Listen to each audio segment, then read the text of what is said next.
जीवन एक संघर्ष। दोस्तों, इस कहानी के पिछले भाग सुनने के लिए हमारे चैनल को विजिट करें। अब आगे।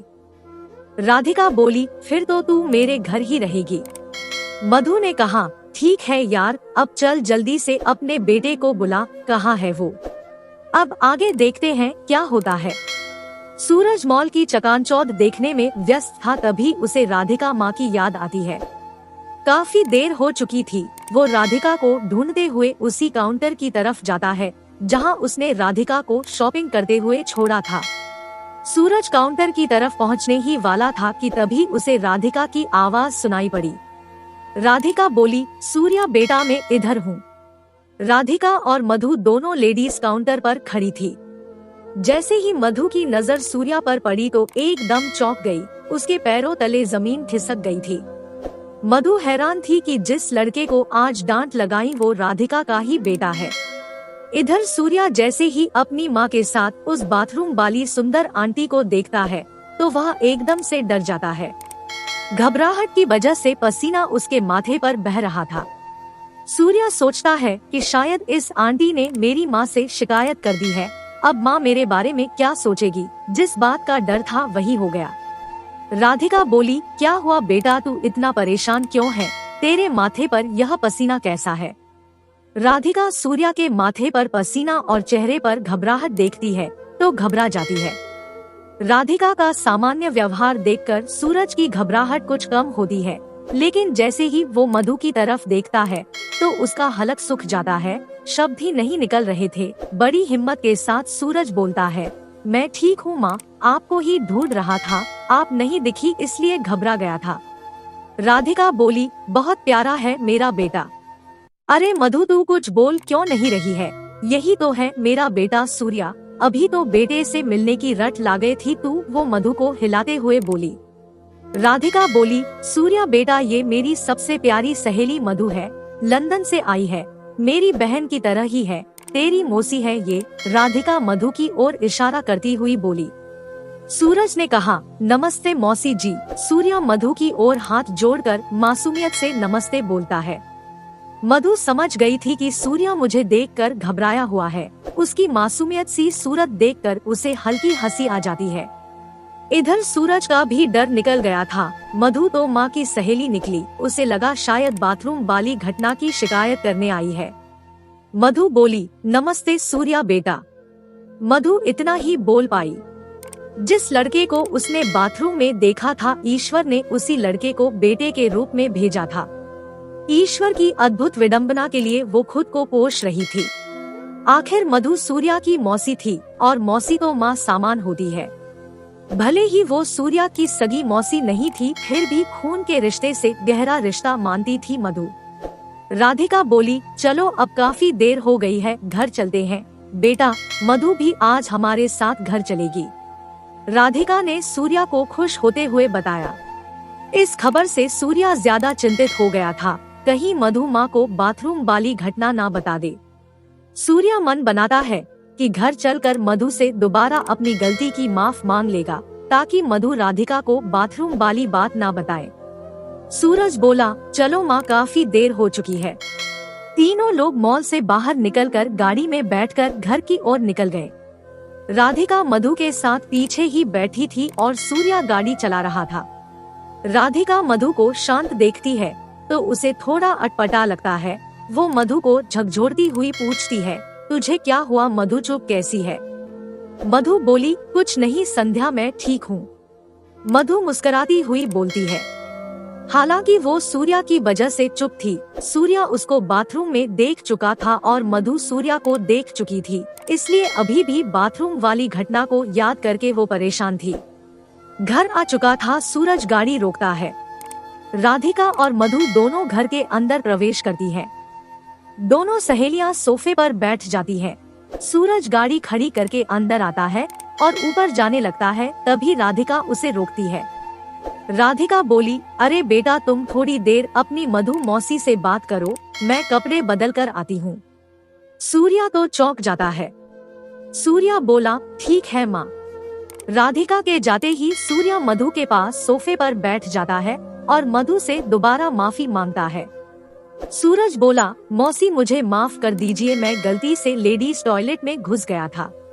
मुझे नहीं पता था, मुझे बहुत तेज टॉयलेट लगी थी। प्लीज आप माँ को नहीं बताना। सूर्या मासूमियत के साथ बोला। मधु बोली, तुम इतना घबरा क्यों रहे हो?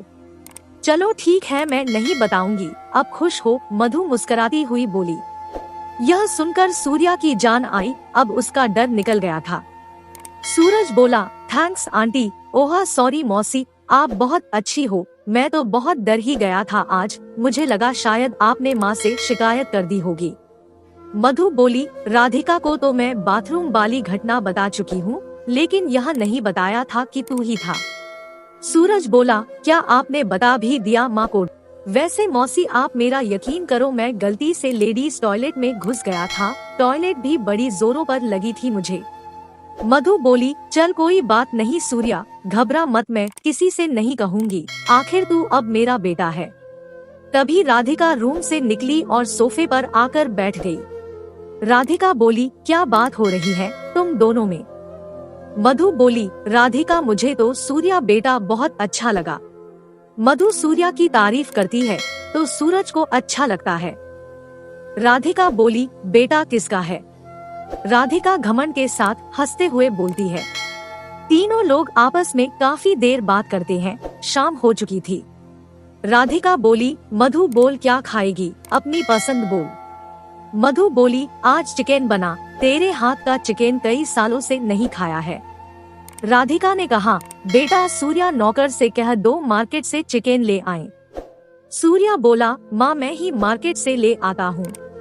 मधु बोली, राधिका मैं भी सूर्या के साथ अपने घर तक चली जाती हूँ, मेरा कुछ जरूरी सामान है सो लेती आऊंगी। राधिका बोली, ठीक है मधु जल्दी आ जाना। सूर्या और मधु दोनों गाड़ी से निकल जाते हैं। सूरज गाड़ी चला रहा था और मधु आगे बैठी थी। सूर्या गाड़ी चला रहा था और मधु साथ वाली सीट पर बैठी थी। सूर्या के साथ बाथरूम वाली घटना को लेकर उसके एक लहर सी दौड़ जाती है। वो घटना उसके दिलो दिमाग में बस चुका थी। 44 वर्षीय मधु को ऐसे ही लड़के की तलाश हमेशा से थी, इसलिए वो सूर्या पर डोरे डालने का पूरा मन बना चुकी थी। इधर सूर्या भी शैली की तरफ अत्यधिक आकर्षित होता जा रहा था। आखिर जवान है तो इच्छा होना भी लाजमी है। मधुर और सूरज दोनों अपनी सोच में डूबे हुए थे, तभी मधु का घर आ जाता है, उसे पता ही नहीं चलता। मधु बोली, ओह सूर्या बेटा रुक जा, घर आ चुका है। सूर्या तुरंत गाड़ी को रोकता है। मधु सूर्या को अपने घर में ले जाती है। मधु बोली, आओ बेटा यही मेरा घर है। मधु चाबी से घर का ताला खोलती है। सूर्या ने पूछा, मौसी कोई रहता नहीं है यहाँ पर? मधु बोली, मेरे माँ और पिताजी तीर्थ यात्रा पर गए हैं, 10 दिन बाद आएंगे। सूर्या बोला, कोई बात नहीं मौसी, जब तक आपके माता पिता ना आ जाए तब तक आप हमारे साथ रहो। मधु ने कहा, हाँ बेटा मैं अकेली बोर हो जाती हूँ इस घर में। मधु दरवाजा खोलकर सूर्या को अंदर लेकर जाती है। घर बहुत आलीशान बना हुआ था। मधु और सूर्या दोनों सोफे पर बैठ जाते हैं। मधु बोली, सूर्या बेटा 10 मिनट रुको, मैं कपड़े बदल लेती हूँ और थोड़ा जरूरी सामान भी पैक कर लेती हूँ, जब तक तुम बैठो। इतना कहकर मधु कमरे में जाकर अपने कपड़े बदलने चली जाती है। मधु की इच्छा थी कि वो सूरज से एक रिश्ता बनाए, लेकिन कच्चे रिश्ते की मर्यादा ने उसे झकझोर दिया। वहीं सूरज तो बेचारा मूर्ख बनकर कभी मधु के चेहरे को देखता तो कभी। ऐसे समय में सिर्फ आत्मग्लानि और रिश्ते की मर्यादा का ख्याल आता है और बुद्धि कार्य करने लगती है। यही मधु के साथ हुआ। सूरज डर जाता है कि कहीं मधु मौसी मेरी किसी बात या हरकत से नाराज तो नहीं है।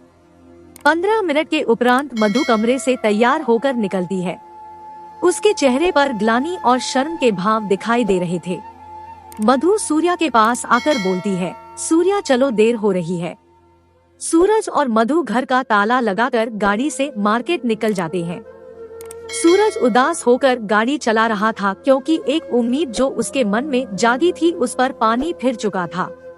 मधु भी बिना बोले ही शांत बैठी थी, परंतु उसका दिमाग शांत नहीं था। सैकड़ों सवाल और उलझने उसके मन में चल रही थी। सूरज चुप्पी तोड़ते हुए बोलता है, मौसी आपको अचानक क्या हो गया? एकदम आप शांत हो गई, आप नाराज हो क्या मुझसे? मधु बोली, नहीं सूर्या, मैं नाराज नहीं हूँ तुझसे, तू तो मेरा बेटा है। गलती तो मुझसे हुई है कि तेरे सामने आंखें नहीं मिला पा रही हूँ।